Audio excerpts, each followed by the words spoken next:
एक दूसरे पर कृपालु और करुणामय हो। और जैसे परमेश्वर ने मसीह में तुम्हारे अपराध क्षमा किए, वैसे ही तुम भी एक दूसरे के अपराध क्षमा करो।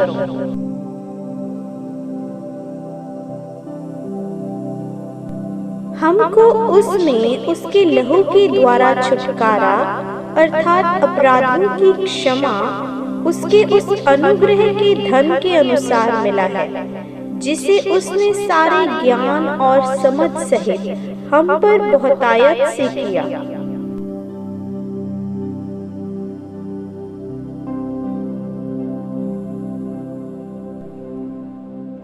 इसलिए यदि तुम मनुष्य के अपराध क्षमा करोगे, तो तुम्हारा स्वर्गीय पिता भी तुम्हें क्षमा करेगा।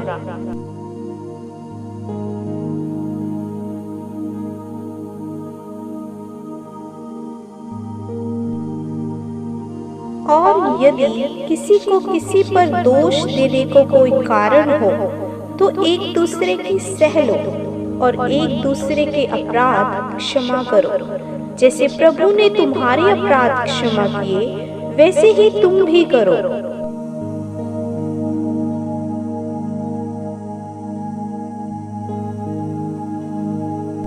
दोष मत लगाओ, तो तुम पर भी दोष नहीं लगाया जाएगा। दोषी ना ठहराओ, तो तुम भी दोषी ना ठहराए जाओगे।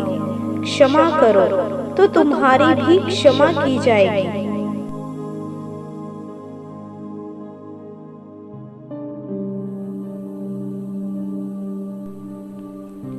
तब पतरस ने पास आकर उससे कहा, हे प्रभु, यदि मेरा भाई अपराध करता रहे, तो मैं कितनी बार उसे क्षमा करूं?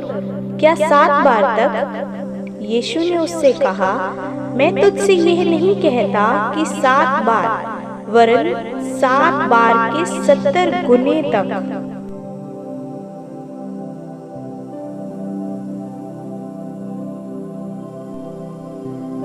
क्योंकि हे प्रभु, तू भला और क्षमा करने वाला है, और जितने तुझे पुकारते हैं उन सबों के लिए तू अति करुणामय है।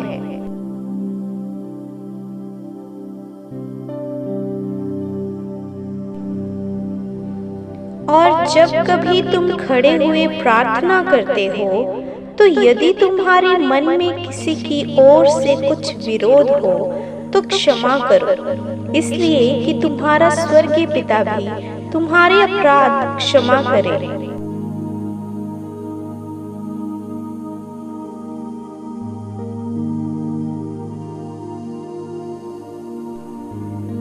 क्या ही धन्य है वह जिसका अपराध क्षमा किया गया और जिसका पाप ढांपा गया हो।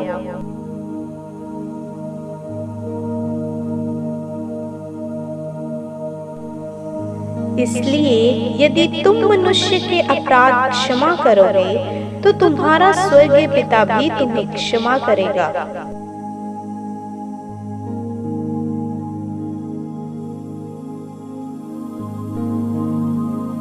यदि हम अपने पापों को मान लें, तो वह हमारे पापों को क्षमा करने और हमें सब अधर्म से शुद्ध करने में विश्वास से योग्य और धर्मी है।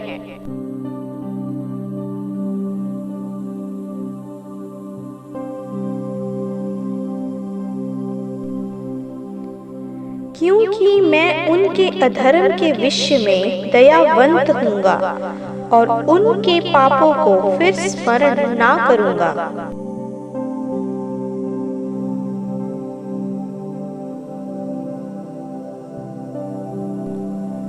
उदयाचल अस्ताचल से जितनी दूर है, उसने हमारे अपराधों को हमसे उतने ही दूर कर दिया है।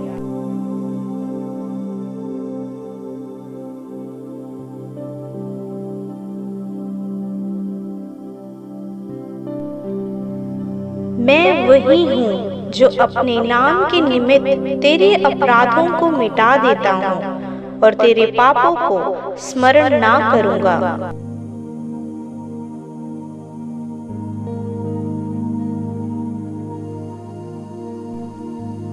फिर वह यह कहता है, कि मैं उनके पापों को और उनके अधर्म के कामों को फिर कभी स्मरण ना करूंगा।